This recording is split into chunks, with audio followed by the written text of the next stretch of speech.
This is Haymaker Combat Sports. Hear it here, coming straight from the source. Only with the real, they ain't here to dress it up. Sweet science, MMA, you can get it all from us. Trust, 5 stars cause it's lava. And through the fight game, we can guide ya. Slick talking, putting them in caution. Passing all the guards cause the audio is awesome. What you waiting for? Spread the word, tell a friend. This the podcast where all of the discussion ends. When they start going strike for strike, this the show that'll tell you what you seen in the fight. And they ain't playing on the mic, this a welcome to the show. Warm it up for the squad, Haymaker of the bros. I'm about wow, you can hear it from the pros. It's Haymaker Combat Sports, time to roll. Welcome to Haymaker Combat Sports. New intro. Shout out to Rich Lotta for blessing us with that. New era of the show, like I talked about for a little bit last show. Kind of dipping our toes in the water of other combat sports. It's a big combat sports weekend. We got UFC 291, of course, and also we got Bud Crawford versus Errol Spence. Big fight in the welterweight division. But before we get into all that other stuff, how y'all doing, fellas? Good. I'm excited for this weekend. This is it's almost like Super Bowl weekend of the fight world. Huge UFC card, huge boxing card. That's how I'm doing. I'm excited for it. How you doing, Steve? I'm doing pretty good. Like Amir said, I'm pretty excited. Even right now, I'm looking at the main card, and I'm like, dang, it's gonna be a back-to-back burner. So I'm ready for it. Nice. Before we get into crazy world of combat sports, any fun vacation stories I admire recently? Nothing, man. My weekend's been pretty boring in jail, man. No fights, no drama. I've been in the same pod like 3-4 weeks in a row. So just hanging out with the same guys, they're all a bunch of knuckleheads. They're there for different reasons. One guy stabbed one guy 9 times. One guy stole a car. It's just random in there, but it's really weird. I don't know if it says something about me and the friends that I keep, but I know a lot of the guys that are in there. I've been friends with them in the past, or, I'm related to some of them. It's different, but hopefully my weekend vacations will be over soon. Let's hope so. So you say you got family in there? Yeah. So I don't know if you would call him my nephew, but it's my brother-in-law's nephew. So I kind of consider him a nephew. He's in there. And then my son, my son, Devin, his uncle is in there. So, and then my piece of shit half brother, he's got a warrant, so he'll be in there soon. Man, it's a family affair there.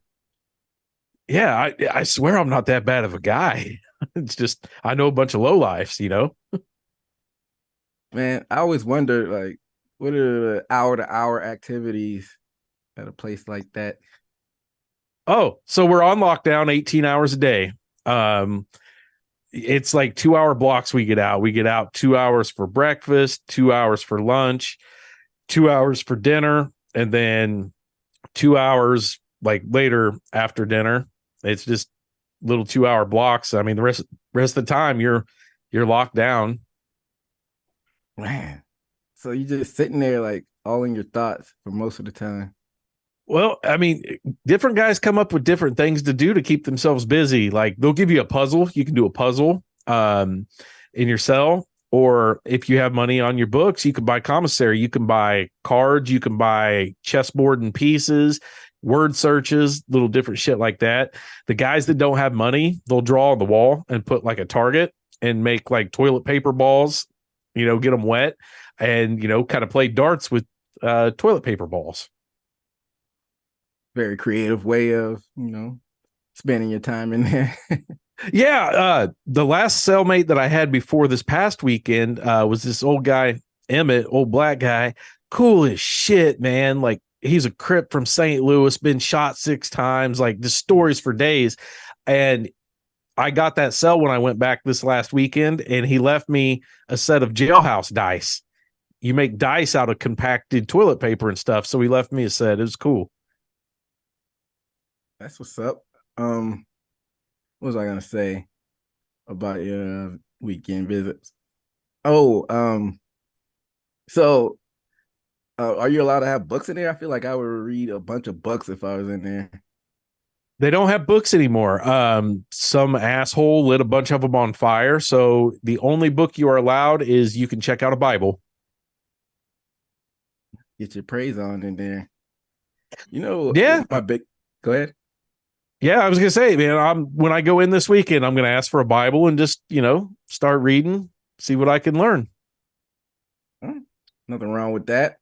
You know, I'm a law-abiding citizen, but my biggest fear is like something stupid, like something about taxes that goes under the radar that I don't see, or like a parking ticket that went by the radar and I get thrown in jail for like something little like that. Yeah, it's possible. My buddy has a dad that's like, this guy's like an old nerdy car salesman, but he fucked up his taxes once and he ended up in Leavenworth federal prison for taxes. That's where they sent Michael Vick. That's where the original Machine Gun Kelly was. Like, the worst of the worst dudes are terrorists, war crimes. And if you fuck up and don't pay your taxes, you end up living with them. Now, it's levels to mess your taxes up, like forgetting to put like a business lunch on there, or like cooking the books. Yeah. But That's yeah, crazy. hey, for everybody out there, try to avoid prison. It's Yeah, not the don't go to prettiest place jail. Yeah, don't go Keep to your jail. nose clean. Keep your nose clean. But yeah, like we were talking about earlier, it's gonna be a big weekend of combat sports. But what we're here today to do is to talk about the MMA side of things. But like we always do at this time, let's talk about stories outside or inside of the cage. It's a lot. I got a lot of stories to bring up, but before we get into my stories, I want to see if y'all have anything. For me, I mean, Paul Brothers still talking shit, to Nate Diaz, because that fight's going to be coming up here pretty quick. Excited for that one just to see what really happens. That's going on outside the cage. I think a title shot was awarded to somebody. Kazmat, he's getting a fight coming up. Oh yeah, Costa he fighting? isn't. I mean, that's kind of inside the cage, but it's MMA news that's going on. Yeah, with Costa, that's right. That means that's at middleweight. Ooh, yeah. You think this is a big test for him going up a weight class? He struggled with Gilbert Burns, which is a welterweight. You think he struggles with Paulo Costa too? Oh no, Costa's got them muscles. He's just such a powerful guy. I would hate to be a welterweight going up to middleweight against a musclehead like Costa. Yeah, I think he's going to struggle with striking if he, I think he can get with there because I think he has that power. But Costa, he's durable. The Romero fight, who you think is the most durable of them all, was able to keep up with him. I think Kazmat is definitely going to rely on his grappling heavily, especially if he gets hit. I mean, Costa throws a good right to the body, if I'm not mistaken. Yeah, he knows how to rip to the body, and I think when he feels one of those, he's going to want to take down, because Gilbert Burns, like you said, welterweight, was able to sting him a few times. That's a fight I'm actually looking forward to out of a lot of fights. So I agree. Yes. Yeah, but I mean, shout out to Kazmat going up. I mean, he's still newer to the game, and he's willing to fight anybody. And I think that a lot of people didn't want to fight him, and he's got to shake it up any way he can. Mm-hmm. I think Dana White kind of forced him to go up there because remember he missed where he's supposed to fight Diaz, and Dana White's like, he's not fighting that welterweight again. So I feel like he has to do some making up And I wouldn't say so much as doing a free fight because he's getting pushed up there as far as ranking. I think Dana might make him because he says Dana says what people say, Kazmat. He is a worker person for the boss. He might take a pay cut to fight Paul Acosta to just pay back Dana for messing up that weight cut. Yeah, man. Gilbert Burns, him and Paul Acosta, I don't know if they're in two different weight classes, but I always look at them kind of similar. They're built, they're built well. But I feel like Gilbert they're Burns stacked. I feel like Gilbert Burns is a little bit more violent than Costa at times. I feel like Costa tries to finesse a little bit too much in the cage. Moment. Yeah, I can't remember. I can't remember which loss it was, but Costa used to be really aggressive, and then I can't remember who he lost to, but then he seemed hesitant since then. Controlled aggressiveness, I think, lately. He's not just ripping in there. You know who he lost to, Admire. Remember Costa was on that crazy streak. Then he got in there with Adesanya, got knocked out and butt humped. That's right. Yeah. And I don't think he's been the same since that. I wouldn't be the same either. after getting yeah. I think that affected.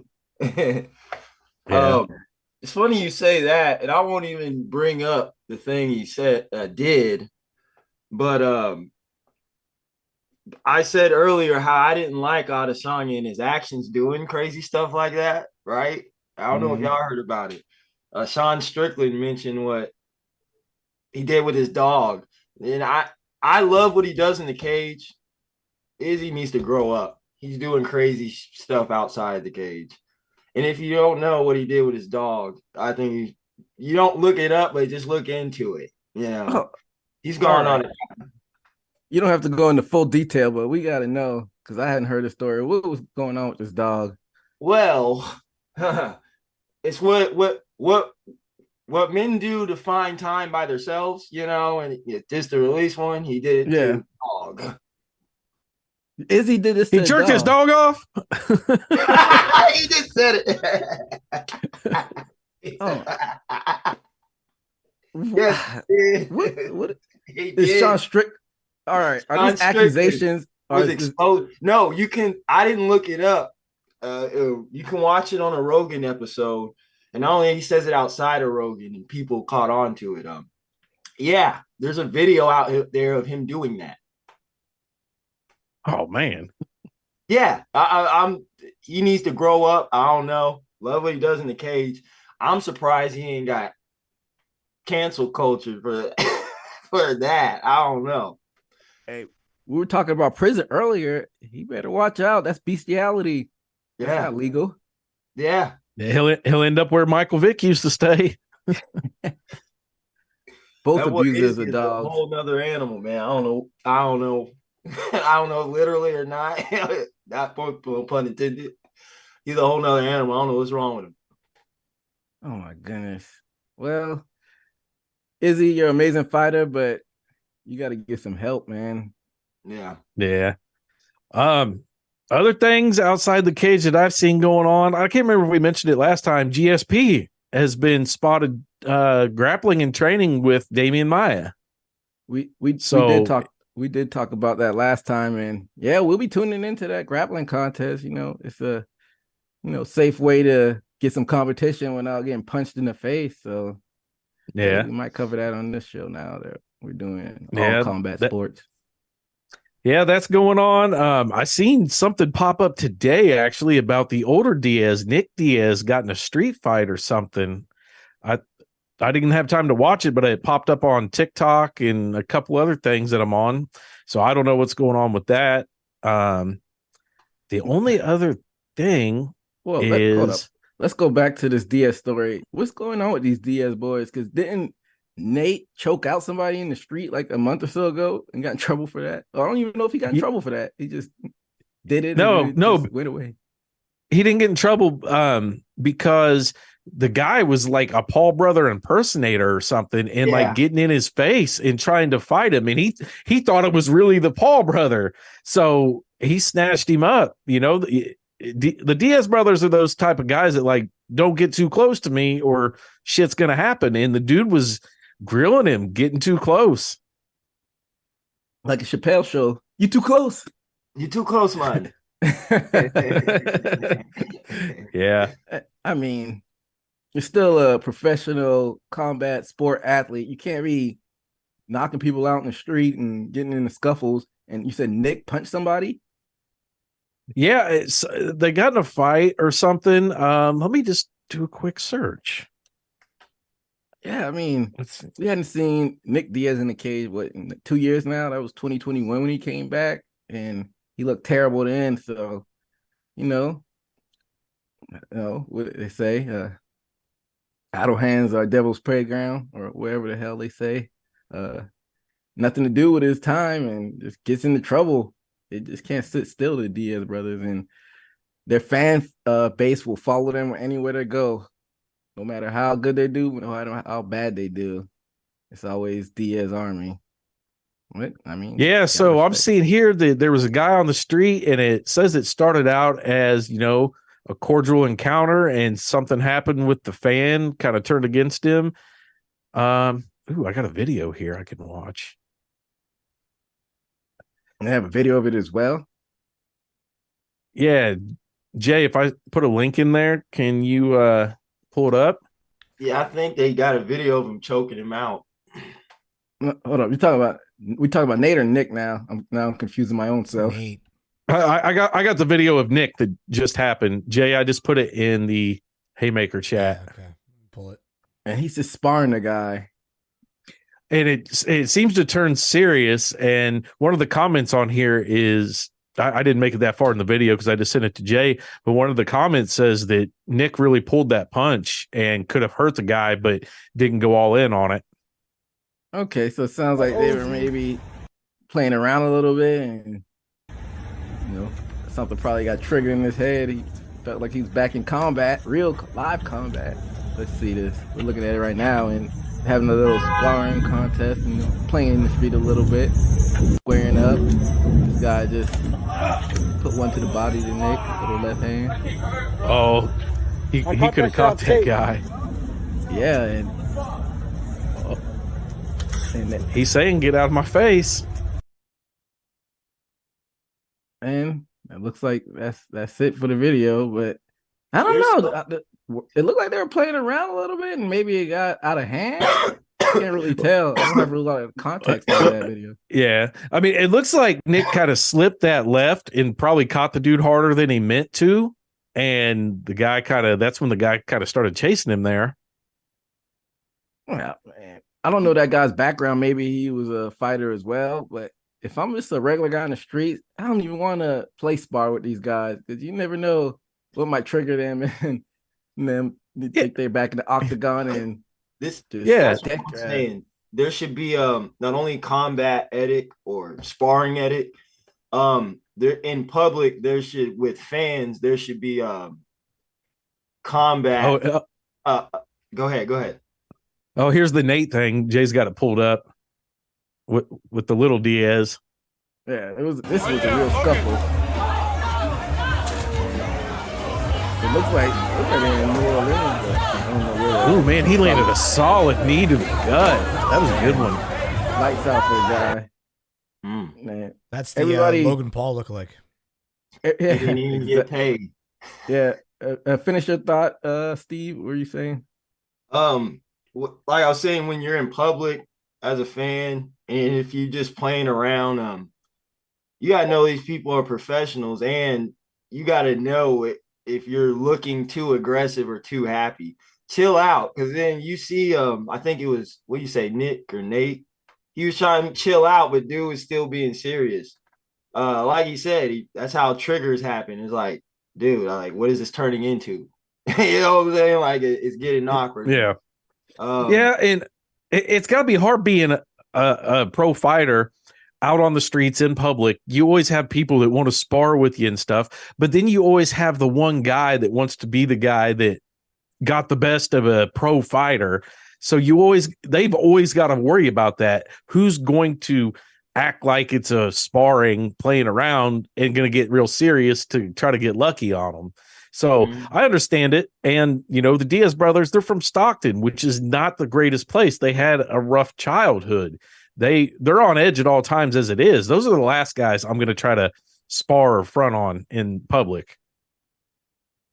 Yeah. Like Amai said, Stockton isn't one of the more friendlier cities in the country. I drove through there when I was going to Sacramento when I used to live in the Bay, and not a whole lot going on in that town. And not the prettiest architecture there either. So those guys grew up in a rough, environment growing up. So, that's all they know how to do is fight. So any civilians out there, here's a wise word. Do not mess with the Diaz brothers in the street, or you might end up unconscious on the side of the road. Just my thought.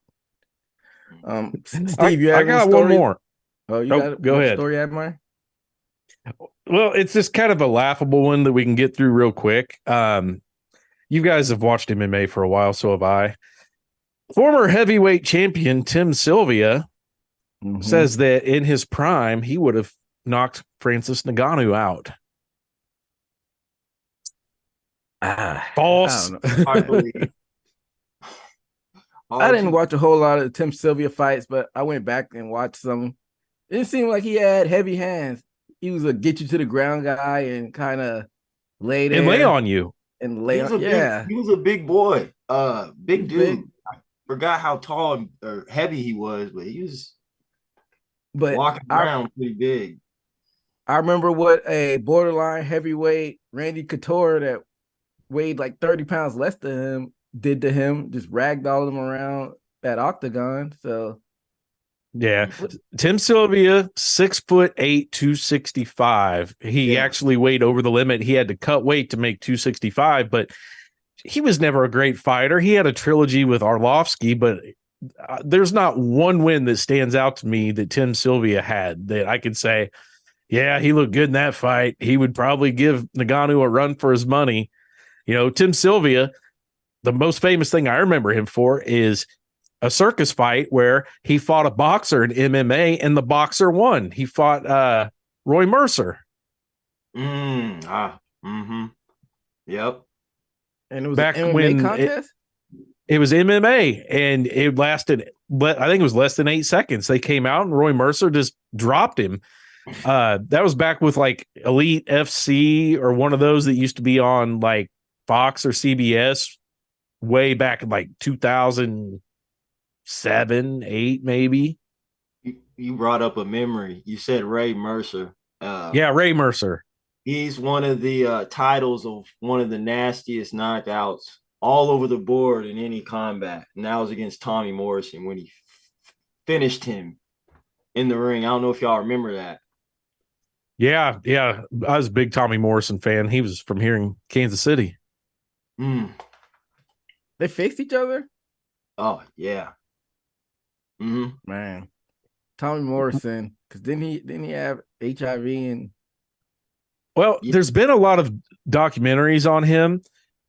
They said he had AIDS. That's why he had to quit boxing, but he says it was the whole boxing conspiracy that they were trying to get him out and this and that and the other. And he still claimed that he could take a HIV or an AIDS test after that and he would come back negative, that it was just such a conspiracy. But he died pretty young. He did live a pretty hard life, though. He was known for running the bars and running the streets around here. And I think he aged earlier and possibly led to his death because of steroid use. He definitely was into the steroids, I would say. He was just absolutely ripped. And let's not forget, he was in probably the worst Rocky of all time, Rocky 5. That's bullshit because Rocky 5 is my favorite of all of them. I don't know why, man. That's just not. It wasn't good, man. I love it. Fighting in the street fight. Come on. I've always been a big Tommy Morrison fan, so maybe that's why I just I put it up there higher just because I was a fan and seeing Rock street fight. It was cool, but yeah. Tim Silvia was knocked out by Ray Mercer 9 seconds in an MMA fight. Yeah. I mean, I don't know. But back to your original topic, Tim Sylvia. Uh, I don't know. A lot of these old fighters just like talking just to get back in the news because Ngannou would mess his whole life up. You got, like I said, he got ragdolled by Randy Couture, who was one of the lighter heavyweights. I mean, Tim Sylvia wasn't trash. He was a former UFC champion. So, but the sport has Yes. evolved and left you in the dust a while ago. So some of Tim Sylvia's notable wins are Cabbage Carrera, if you remember him, Rico Rodriguez, Andre Arlovsky twice, Jeff Monson, Brandon Vera, and that's about it for big names. But he's lost to Ray Mercer, Fedor, Bigfoot Silva, Randy Couture, Andre Arlovsky, Frank Mir. I guess the good win I only heard and still he can claim today because he's doing good things. I think he's a champion in one is Brandon Vera. I used to like Brandon Vera. When the first UFC Undisputed game came out for PS3, I was always Brandon Vera. His Muay Thai was awesome. Mm-hmm. Yeah. He what I know Brandon Vera from was getting his eye socket collapsed by John Jones. Yeah, I remember that. Back when they had those fuel fights. Yeah, and then Brandon Vera's last fight in the UFC was supposed to be against Thiago Silva. Thiago Silva just beat the shit out of him and started playing the drums on his back. And then Thiago Silva failed his drug test, so the UFC couldn't fire Brandon Vera because it got overturned. So Brandon Vera got like one more fight in the UFC, and then I think he got his clock cleaned on that one. Yeah. He came back for a couple more. He came back, and his last fight in the UFC was against Big Ben Rothwell. Big Ben Rothwell, probably one of the most cringy post-fight promos ever. He's just a cringy guy overall. I think he's over in bare knuckle now.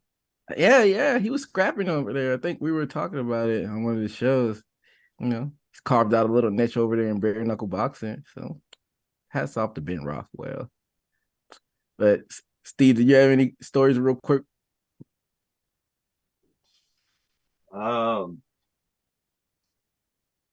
Actually, there's so much, but off the top of my head right now, I mean, like I said, I shared that Izzy situation. But other than that, not for real. I mean, of course, the usual Connor getting into trouble. Again, or has he gotten into more trouble since? I think so. Yeah, I think he got in a fight in somewhere in London. What? Mm-hmm. What were some of the details of this? I think somebody was taunting him or something. You might be able to find it. Somebody was taunting him, and I think he was. Know if he was at a bar. All this is going off my memory, but he ended up knocking somebody out, I think. And he knocked somebody out. Did you hear about this story, Haymaker? Let's see. I don't see anything in the headlines. The last thing that's coming up that I see is the NBA thing that happened.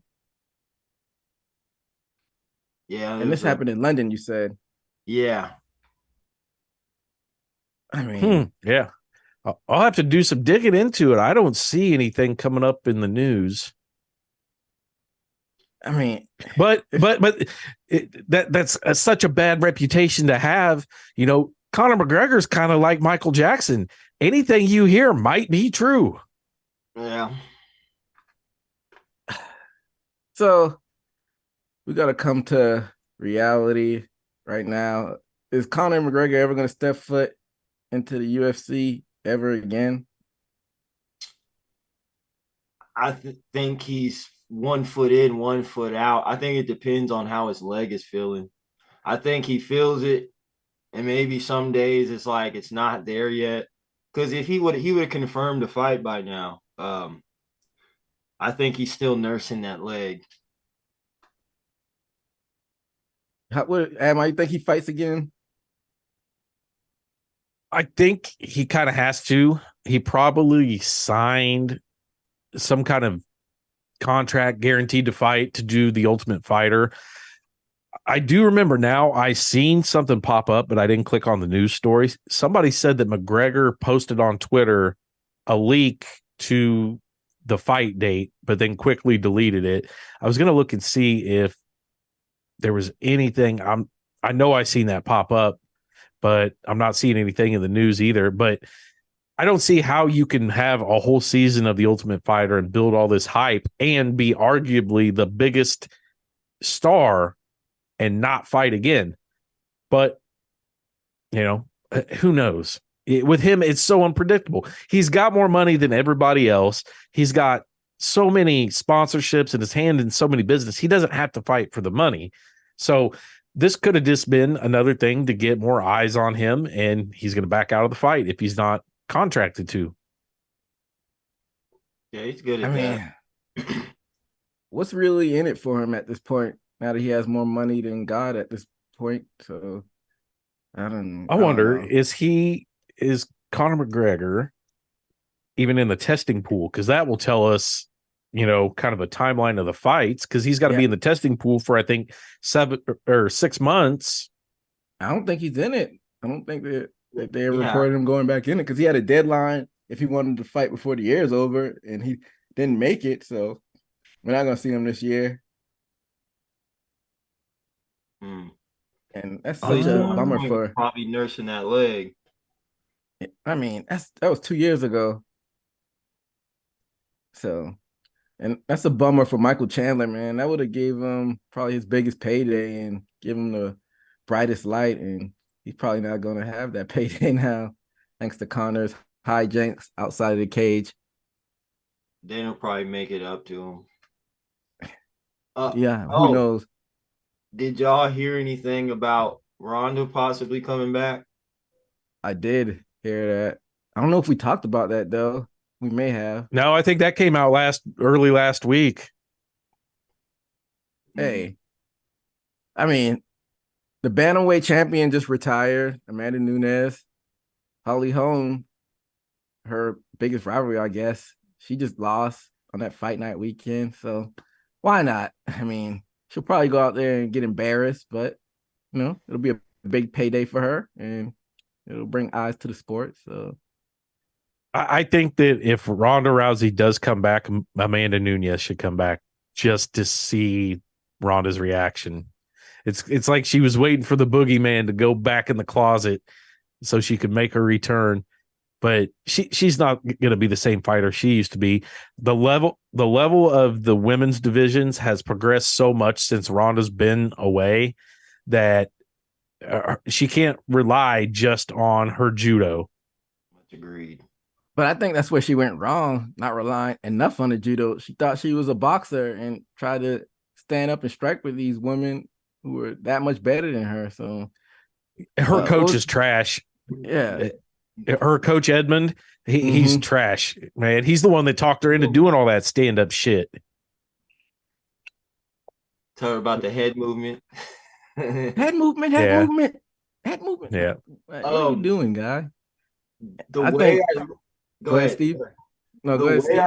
The way I look at fighting, and this is exactly what happened to Conor too. You ever know those video games to where you go to training before a fight, but you have to focus on at least one strength, speed, and it decreases each one you go. Fight you go. You have to pay attention on each skill level. Yep. Like the old Holyfield boxing game. Yeah. I feel like in MMA, once you get off your strengths and try to focus on other skills, it's not your everyday motion, and it takes away the little points little by little. And like you said, she started focusing on that boxing and probably, how they do, hey, we'll do conditioning this fight, or we'll worry more about strength this fight. She worried more about boxing, which mediocrely she was getting through the division, but somebody skilled kickboxer, we saw what happened, and she just should have relied on her judo. Definitely. I know she needs to leave Edmond if she wants to have a fighting chance at, having a decent comeback, if that's true, according to the rumors that are going around. And I don't think she should try to go straight for the top, but I think that's what they'll probably try to do, put her in a title fight for the vacant title right away. She needs to start off with some unranked fighters, I think, but she's 36, so she doesn't have time on her side. But if she comes back, of course I'll watch, but I don't think it's going to end off well for her. She can come back with Holly Holm. I mean, she'll get head kicked again. Get her head kicked into the third row again. Yeah, but I say it'll bring hype. Yeah, I mean, something. Okay, I got to circle back on this since we just talked about it, and I have a Haymaker exclusive prediction. Conor McGregor, as of July 6th, is not in the drug testing pool, which means he has at least 6 months before he can fight. Now, here's the prediction. They're saving him for UFC 300. That's not far-fetched. I mean, I can see him. UFC 300, I don't know when the date of that is, but I'm presuming it's going to be next summer. That's my I mean, it's nine cards away. That's what, maybe 9 months away. That it, because it's 291 this weekend, and sometimes they fit 2 cards in 1 month, so either spring. They're timing it. Yeah, they're timing it. Spring, I guess. Yeah, it's probably gonna be spring, I guess. I think it would have been like in July, but it's gonna come faster than July because 295. We could count this down right now. 295 is in November, and you got 296 December, 297 January, 298 February, 299 March, 300 should be April. Well, right here, I just looked it up, and the guesses all over online say March or April 2024. Now, if they fit in a couple other cards, they could get it early February and do like a Super Bowl card because they always do a Super Bowl card. Yeah, that's right. Yeah, that's definitely a possibility now that Conor McGregor. I say you could probably actually book that.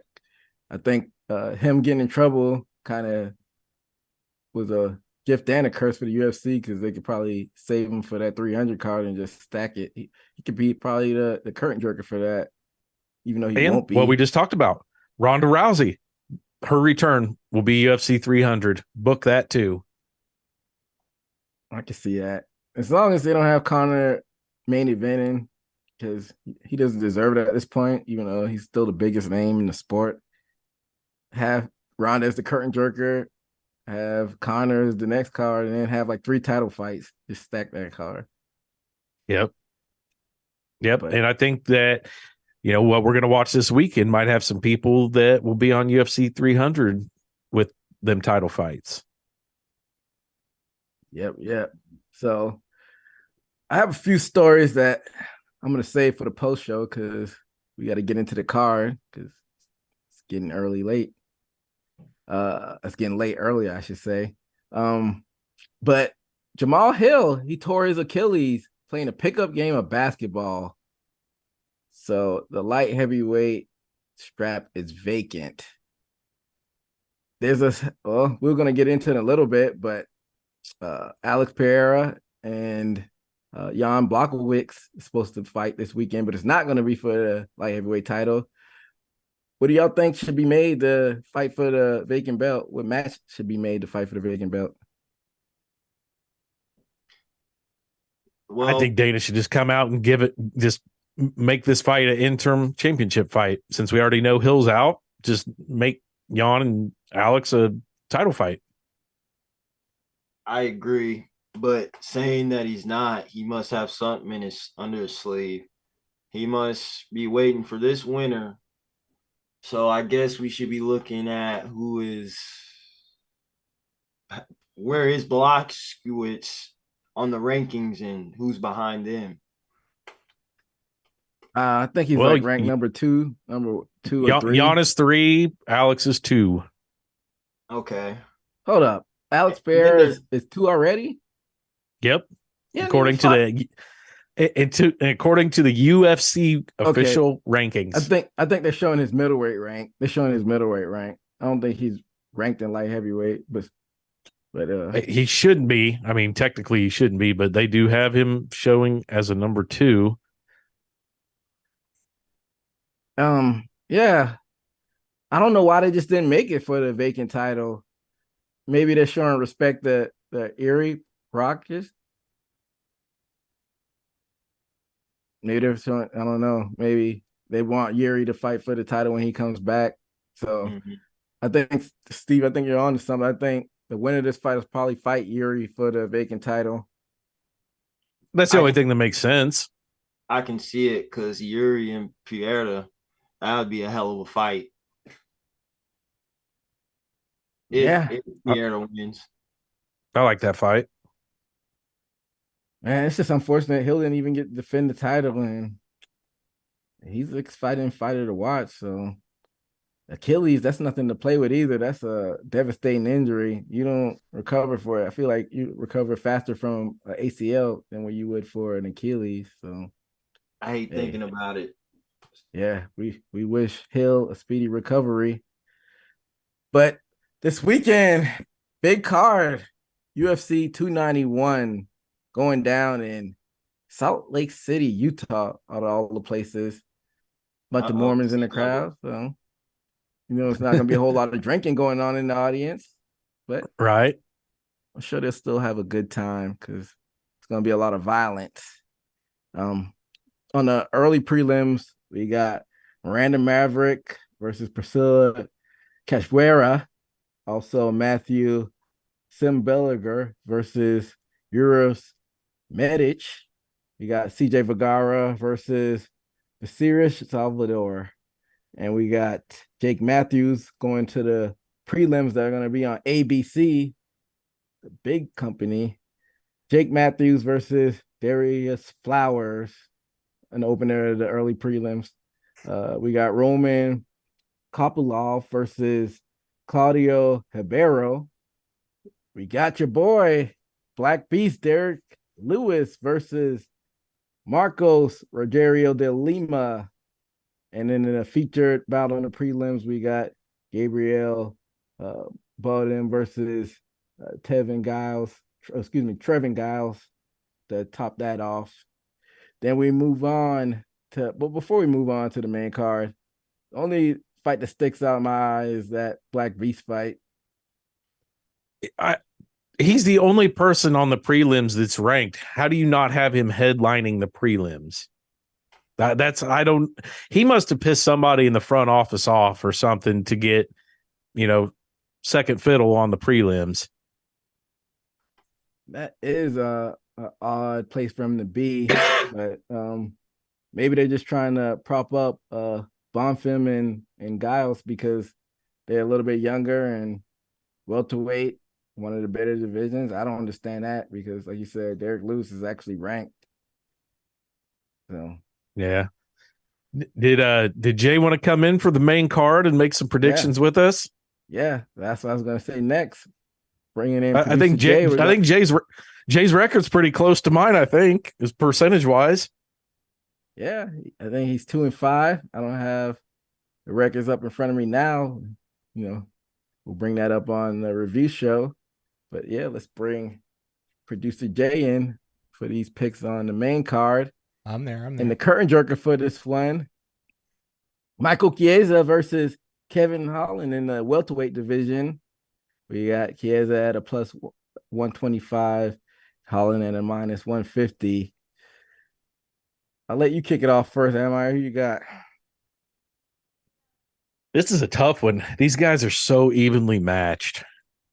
I think they even had bad blood from a few years ago, but every time I bet against Michael Chiesa, he wins. So I'm betting with him this time. Chiesa, I'm taking him. It's funny you said that because last time I bet against Kevin Holland, he won against yeah. So I'll go with Kevin Holland. Jake? Yeah, I bet against Holland last time too, and he won. I'm gonna go with Holland. Everybody's got Holland. No, not me. Oh, you got Chiesa. Yeah, he's got Yep. Chiesa. So Admire has Chiesa. And Steve and Jay have Holland. I'm gonna go Holland as well because Michael Chiesa is on a 2-fight losing streak, and I think that streak continues on this weekend. That brings us to Tony Ferguson versus Bobby Green in the lightweight division. Ferguson a plus 310, Bobby Green a minus 400. That seems a little lopsided for odds, but let me pick Bobby Green because Ferguson just got a DUI. He's in a downward spiral, so I'm gonna go with Bobby Green. Man, I forgot about the DWI. But Bobby Green, I've never liked him. He used to be such a cocky fighter. He beat my local guy, James Krause. So I'm betting against Bobby Green. I'm going to say Tony Ferguson is back to form. Interesting. I'm gonna go with Bobby Green. Okay. I think his last one was at Dober, right? His last fight, or he had one after that. I think so. Bobby Green faced Jared Gordon, and there was that head clash. Yeah. Well, and he lost to Drew Dober before that, and Yeah. lost to Islam Makhachev, but everybody loses to Islam. So, well, I'll choose Bobby Green because that incident with the DWI is now you think about it, wasn't too long ago from this fight that's about to happen. Like EJ said, I'll have to go with Bobby Green. Plus, I don't know if y'all notice. Have y'all ever seen Tony Ferguson wear earrings at all? Press conference or anywhere? no, I don't think so. No, Totally he's always got changed. really bad cauliflower ears. He's changed up or so. I don't know. He ain't the same. Bobby Green. Jay. I hate to agree with Admire, but I'm going to go with Ferguson as well. Oh, okay. Yeah. So we're split on this one, right down the middle. And that brings us to the next one. We got Steven Wonderboy Thompson, one of the best entrance songs in the game, versus Michelle Piera in the welterweight division. Wonderboy is a minus 150 to Michelle Piera's plus 125. Oh, Piera is a wild guy. You know, he likes to do the flips and he's very unorthodox, but I'm going to go with the technical karate guy. I'm going to go with Steven Thompson on this one. I was going to say the same thing, man. Michelle, you don't know what that guy's going to do. He's like tried to do flying stomps when people were on the ground, flips, bouncing off the cage. He's exciting to watch, but so is Steven Thompson. And there's a reason that Steven Thompson is number 7 and Michelle is 15. So give me Wonder Boy. All right. Steven. I'm gonna have to throw a wild card in this one because I feel like Steven Thompson was always one of those fighters that you couldn't knock him out until Anthony Pettis caught him, and I'm like, dang, he can catch you. Not saying he can't, but anybody can catch you. And Piera, I don't think has too much problems on the ground if he decides to take him down or get taken down. I'll go with Piera this one. All right. He's got Piera. Who you got, Jay? Yeah, I'm going to go with Pierre as well. Fuck Dean Thompson. All right. We're split down the middle on this one, too. It's getting interesting. That takes us to the co-main event. We got Jan Blachowicz in the light heavyweight division versus Alex Pereira. His introduction to the division. It's an interesting fight, but I think this fight kind of plays out the way the Jan and the Izzy fight played out, and I'm going to take Jan.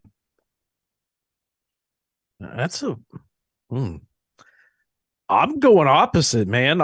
I think this is Alex's time. I think he's going to find a home at light heavyweight. I don't know if he'll ever make it to the belt, but I bet he's going to be pretty close. I mean, if he wins this fight, it should already put him in that top 5. But yeah, give me Alex. You got Steve. Man, Jan looks so durable, man. Against a lot of people, of course, except Glover. Speaking of that, okay, Alex Pierre, Glover's in his corner. I didn't think about that till now. I think I'm gonna go with Pierre. Oh, I was okay. looking at My something. man. Adesanya said between the two fights, he said Pierre hits harder. He might get caught. Jan does got nice striking, but is susceptible to be hit. Just because Adesanya caught him a few times. I just the power couldn't transfer. Pierre has a chance. I'll go with Pierre. All right, Jay. The opposite of Admar. All right, so me and Jay both got the Polish power on this one, and y'all took the Brazilian, so we're split down the middle. I was gonna see. I don't think Jan. Oh, he's been TKO'd once, and he doesn't have any knockouts. So Jan is durable, but this is the time. I'll even put a side bet on there. I bet Alex knocks him out. This is the one. Right, well, prediction by Admire. But that takes us to the main event. We got Dustin the Diamond Poirier versus the highlight reel Justin Gaethje in the main event for the BMF title, the fake belt. But this fight is going to be pure violence in the light heavyweight division. Man, Poirier won the first fight, and I got Poirier winning this fight. Give me Poirier. He's the more technical striker. Justin Gaethje's a wild guy, even though he's gotten more technical, but I'm going to take Poirier in this fight. I'm not going next. Okay, I'll go next. I'll have to pick Gaethje. Okay. He's been way more technical. And now that he's more technical, he had that mindset of always going in there in attack mode. He's got them leg kicks. I think he's about to tear his legs up and be bobbing and weaving and counter-shotting. And it's going to be a pocket war a lot. I'm going to have to go with Gaethje. Admire? Man, I'm so torn on this because I bet on Gaethje every time, every fight that he's ever had. And he loses when he gets up there usually. He's only got 4 losses, though. He's lost to Charles Oliveira, Khabib, Poirier, and Eddie Alvarez. And I know the one time that I don't pick him is the time that he wins it. Give me Gaethje. Okay. It's funny you say that because I feel the same way about both fighters. Every time they get up somewhere, they end up getting choked out. Either Gaethje or Poirier, damn near. When they get to the top of the, a championship fight. Both of these fighters are iffy to me, although Dustin showed he won last time. Like I said, this is a throw up in the air, but I'm going to have a bid in on Gaethje. He's been showing. No, go ahead, Admire. I was just going to say, I think that Poirier has peaked as a fighter. Like, he doesn't have any more skills to add to his arsenal. But like Steven said, Gaethje's been working on them leg kicks, and he had holes in his game that I think he filled. And I think that's what was missing in his losses. So that's why, I'm sure of it. Gaethje's going to win. Jay? Gaethje's a bitch. Let's go with Poirier. Simple as that. Guy crumbles every time he's under pressure. Fuck him. So, me and Jay both have Dustin Diamond Poirier. Well, that brings us to the end of the show.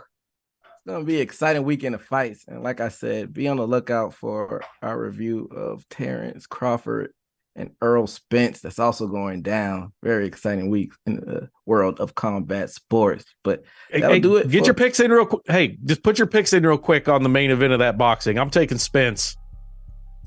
Ooh, yes.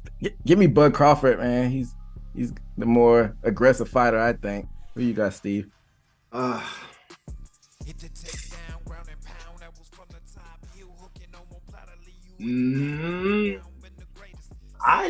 honestly do not know.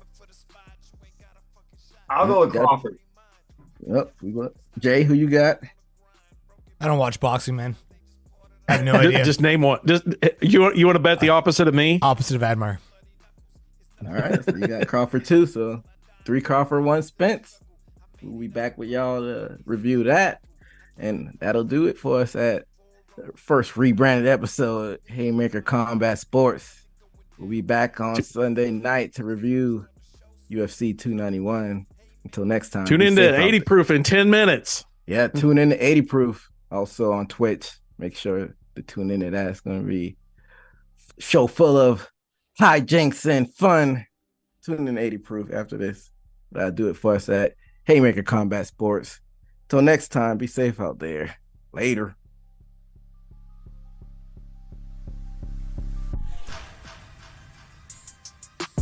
Hit the takedown, ground and pound. That was from the top. Heel hooking, no more plot. I leave you in the knot. Pound for pound, been the greatest. Sitting on the top, man. I'm laughing at the fool.